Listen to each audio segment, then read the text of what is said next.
Video பார்க்குற எல்லாருக்கும் வணக்கம் நண்பர்களே.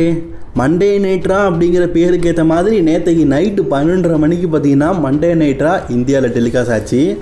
நைட்டு அப்படிங்கிறதுனால நம்ம அதை பற்றி பேசலை. இன்றைக்கி மண்டே நைட்ராவில் என்ன நடந்தது அப்படிங்கிறத பற்றி ஃபுல் ரிவ்யூவாக பார்க்கலாம். மறக்காமல் ஃபஸ்ட் டைம் சேனலுக்கு வந்துருக்கோங்க, சப்ஸ்கிரைப் பண்ணிக்கோங்க, பெல் ஐக்கானை கிளிக் பண்ண மூலிமா தினமும் போடுற ரசனை செய்யலை தமிழ் மொழியில் தெரிஞ்சுக்கோங்க. சிஎம் பங்க் பார்த்தீங்கன்னா இன்றைக்கி மண்டே நைட்ரா ஆரம்பிக்கிறதுக்கு முன்னாடியே வாசல்லையே காத்துட்ருக்காரு. ஸோ அதனால் ராட் ஜென்ரல் மேனேஜர் கேட்காரு, என்னப்பா எதுக்கு நீ வாசல்லையே காத்துட்ருக்க அப்படின்னு கேட்கும்போது, செத்ரோன்ஸ் வருவான்ல அவன் இப்போ நடந்து முடிஞ்ச கிளாஸின் பேஸில் அவன் ஒய்ஃபை கூட்டிகிட்டு வந்து என்னை அட்டாக் பண்ணான், அதை மூலியமாக தானே டைட்டில் ரிட்டைன் பண்ணான், அவன் எப்போ வருவான், எப்போ அவன் மூஞ்ச உடைக்கலான்னு சொல்லிட்டு காத்திருக்கேன் அப்படிங்கிற மாதிரி சொல்கிறாரு. ராஜ் ஜென்ரல் மேனேஜர் ஆடம் பிஎஸோ, சரி நீ வெயிட் பண்ணு, ஆனால் செத்ரோன்ஸ் இன்னும் இந்த ரிங்குக்கு வரல, வந்தானா பார்த்துக்கோன்னு சொல்லிட்டாரு. ஷோ ஆரம்பிச்ச உடனே ஜே ஊசோ வராருங்க. Jey Uso address to Roman Reigns அப்படிங்கிற மாதிரி சொல்லியிருக்கிறாங்க. ரோமன் ரெயின்ஸோடைய கண்டிஷன் என்ன அப்படிங்கிறத பற்றி சொல்கிறாராம். ஜே ஊசோ சொல்கிறாரு, என் குடும்பத்தில் இருக்கிறவங்களை தொடர்ந்து நிறைய பேர் அடிபட்டு இருக்கிறாங்க, எனக்கு கூட வயரில் அடிபட்டுருக்குது, ஸோ எனக்கு பெயின் எல்லாம் இருக்குது, பட் இதெல்லாம் தாண்டி நான் உங்களை பார்க்கறதுக்காக வந்திருக்கிறேன் பாரிஸ் மக்களே. ரோமன் ரெயின்ஸுக்கு இப்போது மெடிக்கலி அவன் கிளியர் இல்லை, ரோமன் ரெயின்ஸோடைய கண்டிஷன் என்ன அப்படிங்கிறத டாக்டரால் சொல்ல முடியலை, அதனால் ரோமன் ரெயின்ஸ் டபிள்யூபிள்யூக்கு வர்றதுக்கு சில நாட்கள் ஆகும். தொடர்ந்து சுனாமி ஃபினிஷரை பிரான்சன் ரீட் போட்டதுனால தான் இப்படி ரோமன் ரெயின்ஸுக்கு நிலைமை ஏற்பட்டுன்னு சொல்கிறாரு. ஆனால் நமக்குலாம் தெரியும் ரோமன் ரெயின்ஸ் உண்மையிலேயே படம் நடிக்க போயிட்டாரு. என்னதான் ஜே ஊசோ சொன்னாலும் மக்கள் நம்ப போகிறாங்க. அது மட்டும் இல்லாமல் வேர்ல்டு ஹெவி வெயிட் சாம்பியன்ஷிப்பை நான் கிட்டத்தட்ட வின் பண்ணுற ஸ்டேஜுக்கு போயிட்டேன், அது எல்லாமே தடுத்து நின்றுடுச்சு அப்படின்னு சொல்லும்போது அந்த இடத்துக்கு எல்ஐ நைட் வராரு.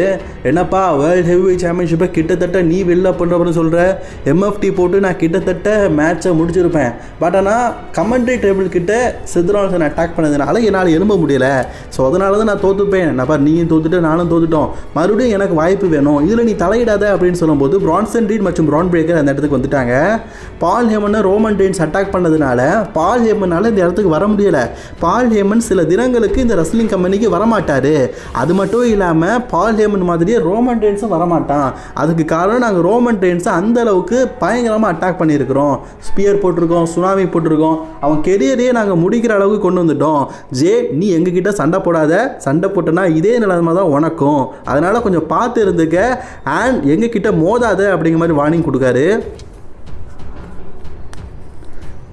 பட் இருந்தாலும் இவங்களுக்குள்ள சண்டை பார்த்தீங்கன்னா ரொம்ப பயங்கரமாக போடுறதுனால Branson read and PRAN breaker சொல்கிறாங்க, இன்றைக்கி மெயின் உள்ள நம்ம ரெண்டு பேரும் ஒரு டாக் டீம் மேட்ச் வச்சுக்கலாமா, எல்ஐ நைட் செத்ரோன்ஸ், எல்ஐ நைட் மற்றும் ஜே ஊசோ நீங்கள் ரெண்டு பேரும் சேர்த்து எங்களை எதிர்க்கிறீங்களான்னு கேட்கும்போது எல்ஐ நைட் பார்த்தீங்கன்னா ஓகே நாங்கள் ரெண்டு பேரும் பார்ட்னர் கிடையாது, பட் நான் உங்களை எதிர்க்கணும் அப்படின்னா நாங்கள் பார்ட்னராக இருக்கிறோம், ரெண்டு பேரும் சேர்ந்து ஒரு மேட்ச் விளாடுறோம் அப்படிங்கிற மாதிரி சொல்லியிருக்கிறாங்க. ஆக்சுவலி இவங்க பேசுகிறது ஒரு லென்த்தான வீடியோ, அதை ரெஸ்லிங் கிங் 2ல பேசி தமிழில் போட்டிருக்கோம், செக் பண்ணி பார்த்துக்கோங்க. அதுக்கப்புறமா கபூக்கி வாரியர்ஸ் டீமை பார்க்கறதுக்காக இப்போதைக்கு யோஸ்காய் வந்திருக்கிறாங்க. போன வாரம் நடந்தது தப்பு தான்ப்பா மன்னிச்சுக்கோங்கன்னு சொல்லும்போது ஆஸ்கர் சொல்கிறாங்க, இட்ஸ் ஓகே அதெல்லாம் பிரச்சனை இல்லை, நம்மலாம் ஃப்ரெண்ட்ஸு, பட் ஆனால் நீ ஒன்று புரிஞ்சுக்கோ, நம்மலாம் ஒரே இடம், நம்மலாம் அதாவது இவங்கன்னா ஒரே ஜப்பான்காரங்களாம், அதனால் நமக்குள்ளே பேசணும், ரியா கிட்டேயோ அல்லது மற்றவங்க கிட்டேயோ பேசாத அப்படின்னு சொல்லிட்டு போகிறாங்க. ஸோ இப்போது ரக்ஸன் ஃபெரஸ் மற்றும் ராட்ரிகல்ஸ் இவங்க ரெண்டு பேருமே சேர்ந்து பார்த்தீங்கன்னா ஒரு டேக் டீமாக கபூக்கி வாரியர்ஸை எதிர்த்து மோத போகிறாங்க. கபூக்கி வாரியர்ஸ் ஆஃப்டர் லாங் டைம் இன்றைக்கி ஒரு டேக் டீம் மேட்ச் விளாட போகிறாங்க. ஆக்சுவலி கபூக்கி வாரியர்ஸ் என்ன தெரியுமா அவங்களுடைய இது குறிக்கோள், முழுக்க யூஸ்காய் தங்க கூட மட்டும் தான் பேசணும், மற்றவங்க கூட பேசக்கூடாது, ரியார் பிளேயர் இருக்கட்டும் யாரு கூடயும் பேசக்கூடாது அப்படிங்கிறது. இந்த மேட்ச்சில் கபூக்கி வாரியர்ஸ் பார்த்தீங்கன்னா ரொம்பவே க்ளீனாக வின் பண்ணிட்டாங்க, ஏன்னா அவங்க ஜப்பான்காரங்கள், அதனால தான் உள்ளுக்குள்ளேயே பேசலாம் நினைக்காங்க போல இருக்குது. அதுக்கப்புறமா ராஜ் ஜெனரல் மேனேஜர் ஒரு முக்கியமான அனௌன்ஸ்மெண்ட் சொல்கிறாரு.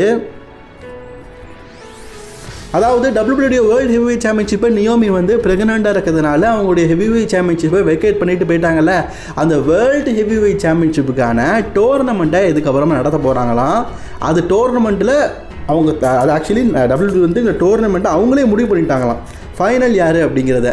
அந்த வகையில் இதுக்கு முன்னாடி உமன்ஸ் பேட்டில் ராயலில் வெற்றி பெற்றிருக்க ஸ்டெஃபனி வால்கரும் இயோ ஸ்காய்க்கும் இந்த மேட்சை கன்ஃபார்ம் பண்ணியிருக்கிறாங்களாம். ஸோ இது டபிள்யூடபிள்யூ ரசல் ப்ரௌசா அப்படிங்கிற பேப்பரில் நடக்க போதான். இதில் வெற்றி பெறவங்க நியூ உமன்ஸ் வேர்ல்டு சாம்பியன் அப்படிங்கிறத சொல்லியிருக்காரு. ஸோ ரசல் பலுசா அப்படிங்கிற பேப்பரில் தான் இவங்க ரெண்டு பேருக்குள்ள match, winner for the new women's world heavy champion அப்படிங்கிறத சொல்லிட்டாரு. வெக்கண்டாக கிடக்கிற ஒரு டைட்டிலுக்கு ஒரு அனௌன்ஸ்மெண்ட்டையும் போட்டாச்சு. அஃபிஷியலி பார்த்தீங்கன்னா ரசல் பிளாசாவுடைய ஃபஸ்ட்டு மேட்ச் இதுதான் அப்படிங்கிறதையும் அனௌன்ஸ்மெண்ட் பண்ணிட்டாங்க. அடுத்த மேட்ச் பார்த்தீங்கன்னா ஃபின் பேலர் இவர் கூடவே ஜேடி மெக்டோனா வந்திருக்காரு. இன்றைக்கி டிராகன் லீ இருக்கிறார்ல, அவரை எதிர்த்து தான் பார்த்தீங்கன்னா ஃபின் பேலர் வந்து ஒரு சிங்கிள்ஸ் மேட்ச் விளாட போகிறாராம். டிராகன் லீ ஆஃப்டர் 2 வீக்ஸாக பார்த்தீங்கன்னா நல்ல பர்ஃபார்மன்ஸ் பண்ணிகிட்டு இருக்காரு. அண்ட் இந்த வீக்கும் அவருக்கு ஒரு மேட்ச் கொடுத்துருக்காங்க. பட் ஆனால் ஃபின் பேலர் இந்த மேட்ச்சில் ரொம்பவே டாமினேட் பண்ணுறாரு. மக்கள் எல்லாருமே ஃபின் பேலருடைய பழைய தீம் மியூசிக்கை பாடிட்டு இருக்கிறாங்க. அதுலேயும் பார்த்தீங்கன்னா ஃபின் பேலர் சந்தோஷப்படுறாரு. ஃபைனலி ஃபின் பேலர் பார்த்தீங்கன்னா இந்த மேட்ச்சில் ரொம்பவே க்ளீனாக டிராகன் லீயை வீழ்த்தி வின் பண்ணிட்டாங்க. ஸோ பரவாயில்ல, இன்றைக்கி ரெக்ஸன் ஃபீரஸ் தோற்று போனாலும் ஃபின் பேலர் ஜெயிச்சு ஒரு மிகப்பெரிய ஒரு வெற்றியை இன்றைக்கி கொண்டாடி இருக்காரு. ஆமாம், இவங்க கரண்ட் டாக் டீம் சாம்பியன் தானே. டாக் டீம் டைட்டில் பார்த்தா தான் ஞாபகம் வருது, ஏன்னா டிஃபன் பண்ணால் தான் ஞாபகம் வரும். அதே மாதிரி பார்த்தீங்கன்னா இயோ ஸ்கை வந்து நிக்கி பெல்லா கிட்ட பேசிகிட்டு இருக்கும் போது அந்த இடத்துக்கு கபுக்கி வாரியர்ஸ் வந்துட்டாங்க.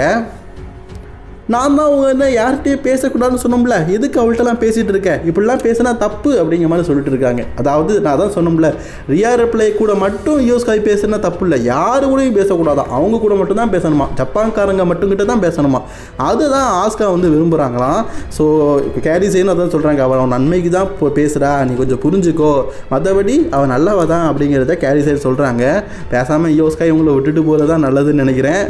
அது மட்டும் இல்லாமல் உமன்ஸ் வேர்ல்டு ஹெவிவெயிட் சாம்பியன்ஷிப்பாக ரசூல் பிளாஸெல்லாம் மோதுறாங்க. அதில் என்ன நடக்க போகுது அப்படின்னு தெரில. சரி காய்ஸ், கொஞ்சம் வெயிட் பண்ணி பார்க்கலாம்.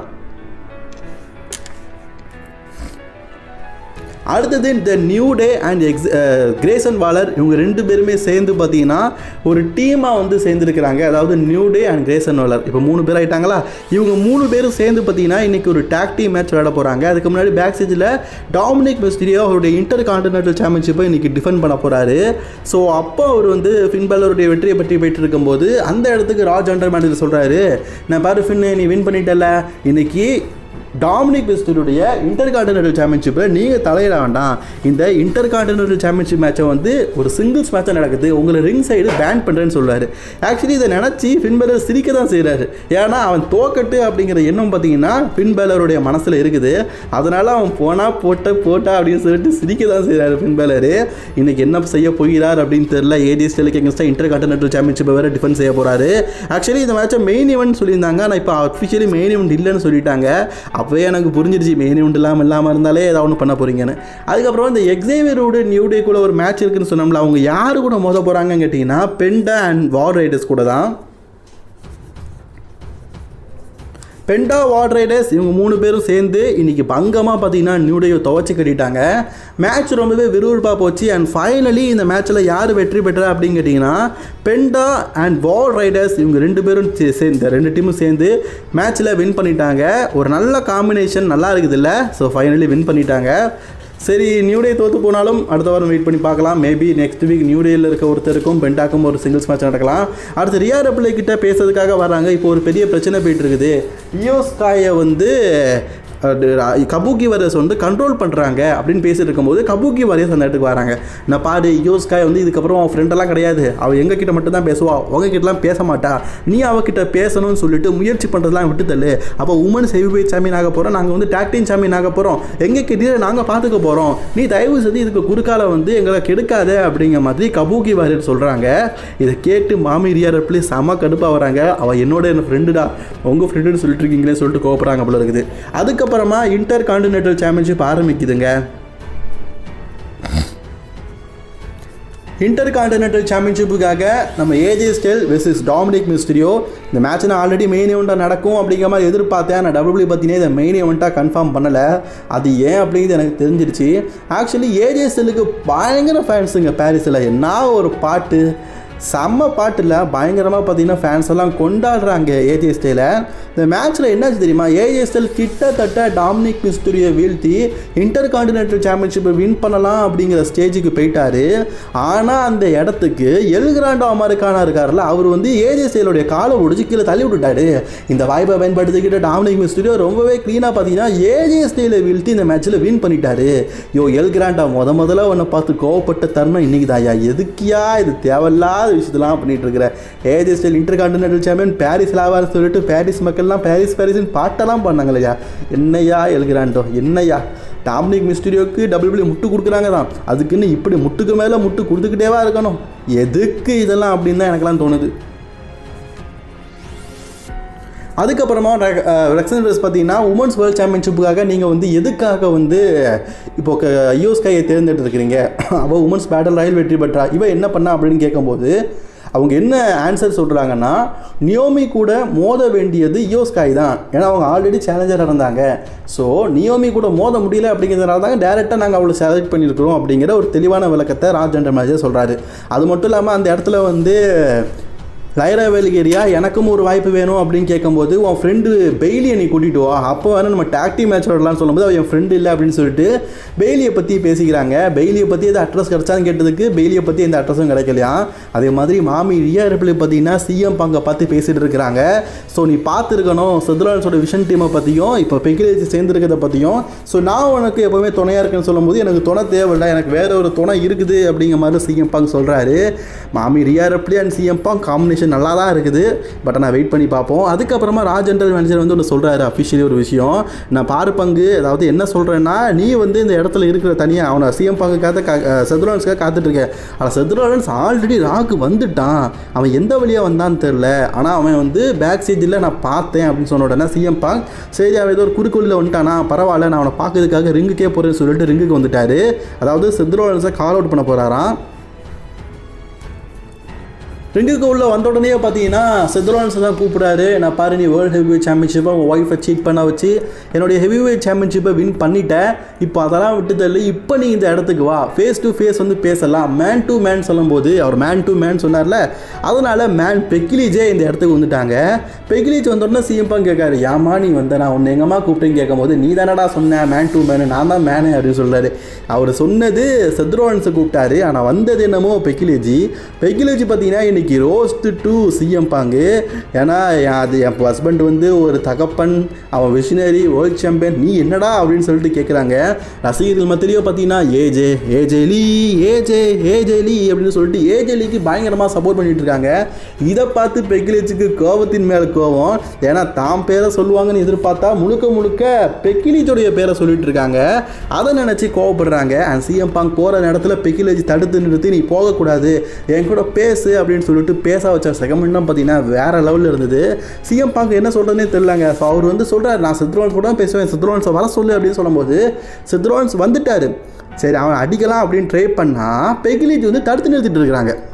நீ போகக்கூடாது, நான் தடுத்து நிறுத்துவேன் அப்படின்னு சொல்லிட்டு எப்படியோ பார்த்தீங்கன்னா பெக்கிலிஜை தள்ளி விட்டுட்டு செத்ரோலன்ஸ் அடிக்க போகலான்னு பார்த்தா அந்த ஆள் பார்த்தீங்கன்னா அப்படியே பேக் ஸ்டேஜுக்கு போயிட்டார்.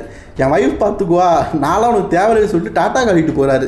என்னத்த சொல்ல, பெக்கிலிஜ் என்ன பண்ணுறாங்க தெரியுமா, சிஎம் பாங்க கன்னத்தில் பலார் பலார் சொல்லிட்டு 14 தடவை பலார் பலார் நடிக்கிறாரு. பரவாயில்ல லைட்டாக தான் நடிக்கிறாங்க. ஆனால் எப்படிப்பட்ட சிஎம் பாங்கு, அப்படிப்பட்ட சிஎம் பாங் இப்படி அடி வாங்குறாரு. ஸோ அதை பார்க்கும்போது தான் வருத்தமாக இருக்குது. சிஎம் பாங் பயங்கரமாக அட்டாக் பண்ணிவிட்டு நீ ஸ்டூப்பிட்டு இடியட்டு அவன் இவன் இவன் சொல்லிட்டு என்ன வார்த்தையெல்லாம் பேசக்கூடாது, அப்படிப்பட்ட வார்த்தையெல்லாம் பெக்கிலிஜ் பேசிட்டாங்க. ஸோ ஆக்சுவலி இப்படி பேசுனதுக்கப்புறமா நீ என்ன பண்ண போகிற அப்படின்னு கேட்கும்போது சிஎம் பாங் ஒரு விஷயம் சொல்கிறாரு. நான் மாதிரி பெக்கி நீ என்னை வந்து அடிச்சுட்ட, அது கரெக்டு தான், ஆனால் நீ எதுக்காக என்னை அடித்த அப்படிங்கிறத நீ நாளுக்கு நாள் யோசிக்க போகிற, அப்படிப்பட்ட ஒரு விஷயத்த நான் பண்ண போகிறேன் அப்படிங்கிற மாதிரி சிஎம் பாங் சொல்லியிருக்காரு.